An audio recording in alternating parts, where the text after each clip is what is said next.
Okay, so we just finished up chapter 1, okay? And we are moving on to a brand new chapter. Chapter 2, cell function and structure. And we are going to talk about the cell. What the cell is made up of, what do you find inside of a cell, what types of jobs does the cell do. And the reason for this is because all living things are made up of cells. So today's objectives talk about how did scientists understanding of cells actually develop. So we'll review some scientists we covered in chapter 1, and then what basic substances make up a cell. Okay, so cells are too small to see with the eye. I showed you that website, Utah Genetics, where we zoomed out and then we zoomed in as small as we could to the carbon atom. And cells, they're just too small to see. We didn't know cells existed until microscopes were invented. In fact, the largest cell that you can see with the naked eye is the human egg, and it's literally like a speck, like you wouldn't even know it was a cell. So with microscopes, we could view the cell in detailed.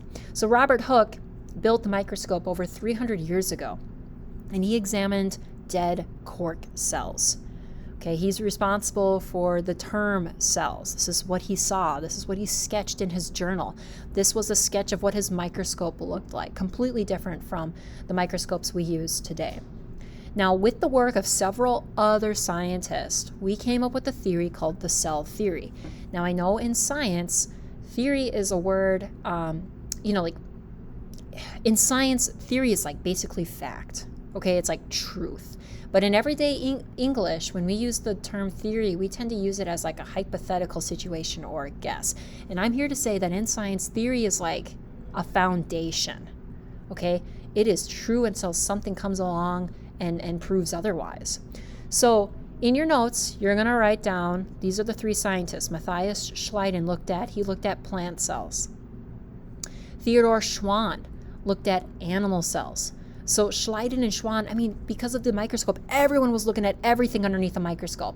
Different plant tissues, oak leaf, birch leaf, so on and so forth. They noticed that these plant organisms are made up of cells. Theodor Schwann looking at animal cells, muscle, heart, liver, brain, you name it, all made up of cells. And Robert Virchow, here's the 3rd scientist, proposed that cells come from other cells. He actually saw cells divide, one cell split into 2 underneath the microscope. So we give credit to Schleiden, Schwann, and Virchow, but please know that there were there was many, many more scientists. I'm recording, sorry. Many more scientists responsible for the cell theory. This is the cell theory. It's made up of 3 statements, 1, 2, and 3. Statement number 1. All living things are made of cells. Every living thing is made of cells. You are made up of cells. I'm made up of cells. Cats, dogs, squirrels. Coffee mug. No, that is not made up of cells. Okay, so if it's a non-living thing, it's not made up of cells. Statement number 2. Cells are the building blocks of life. Okay, so we find cells in all living things, so we call them a building block. It's kind of like a Lego set. You put together a Lego set. Maybe you got an X-Wing fighter. Sorry for my Star Wars reference. It's made up of tiny little, Lego pieces. You can consider all those pieces as cells to make up that organism, in this case, an X-Wing fighter, even though that's not really a living thing. That's a terrible example. Okay, well, anyways, I'm just going to move on. And the 3rd statement, cells come from other cells. This is really, really important because cells, there was a theory out there, an idea, not theory. There I go again, using everyday English.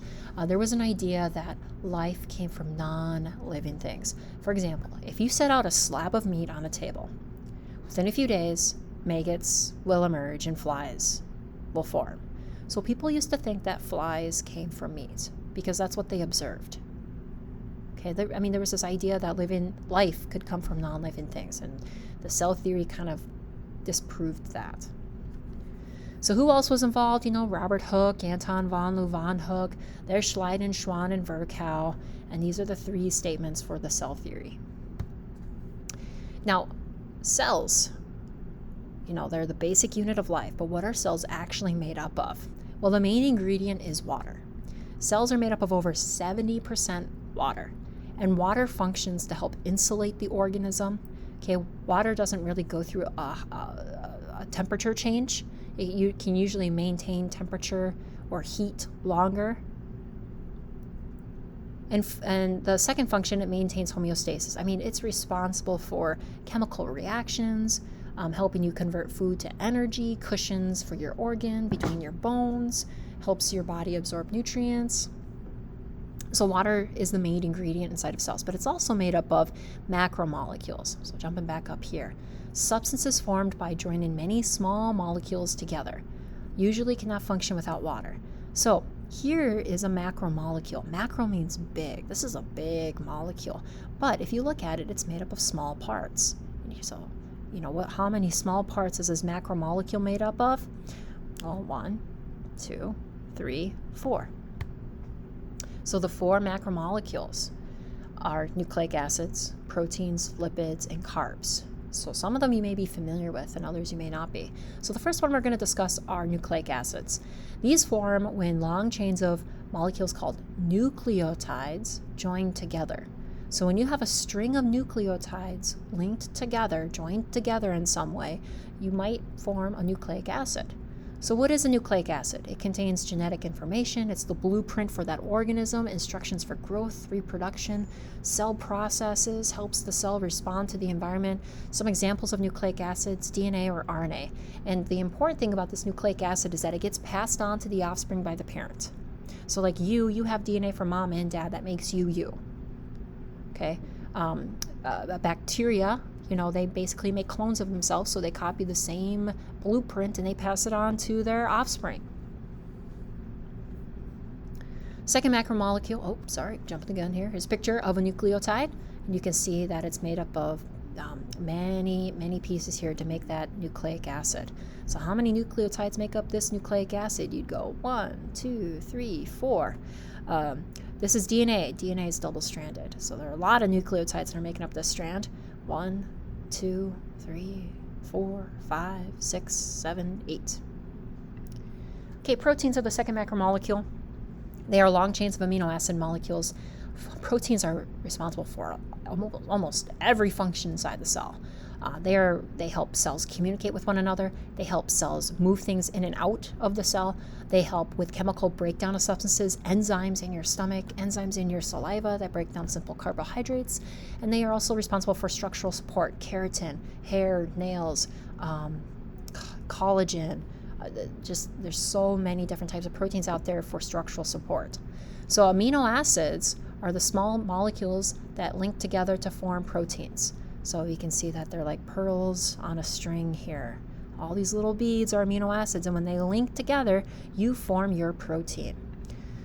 So here's just another picture showing protein versus amino acids. There are 20 different amino acids, and they link together in a series of combinations to make a special protein, which is that macromolecule. Lipids are the third macromolecule, fats, waxes, and oils. Okay, those are great examples of lipids. They really don't have a small monomer or a molecule that links them together, but the underlying feature for all lipids is that they do not dissolve in water. They do not mix with water. You can try this at home. Take some water, take some oil, pour it together in a cup, and you'll see that they separate out. The oil will float to the top. You shake it up, you stir it, it doesn't matter, they will separate. So lipids function as a protective barrier.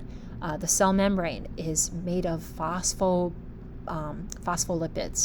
Okay, so we'll talk about the cell membrane and how that's made, but that's a lipid. Energy storage. Okay, fat. That's stored energy for future use. So like bears right now, they are getting ready to hibernate. They're putting on the weight. They're putting on that extra storage for energy as fat. They'll go into hibernation. They'll burn that fat off. They emerge, super skinny and ragged. So energy storage. And then finally, communication. So there are hormones that are lipids, and they travel throughout your body, and they help different parts of the body communicate with one another. Carbohydrates are the final macromolecule. Carbs are made of sugar. So when you get a bunch of sugar molecules linked together, you make a carbohydrate.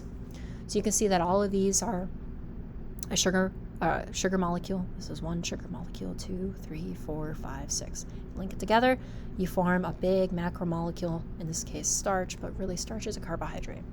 Function of carbohydrates is they help store energy. So you might like carbo load the night before a big competition, right? Spaghetti dinner.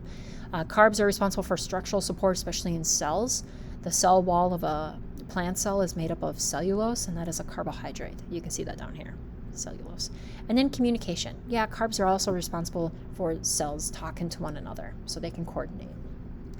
All right, so I went through the cell theory and the 3 statements, the scientists that were responsible for that, and the 4 macromolecules that cells are made up of. And also note that, cells are also made up of water. So that's it for the 2.1 notes. So take your notes, and if you can, try to do the first page of the review guide.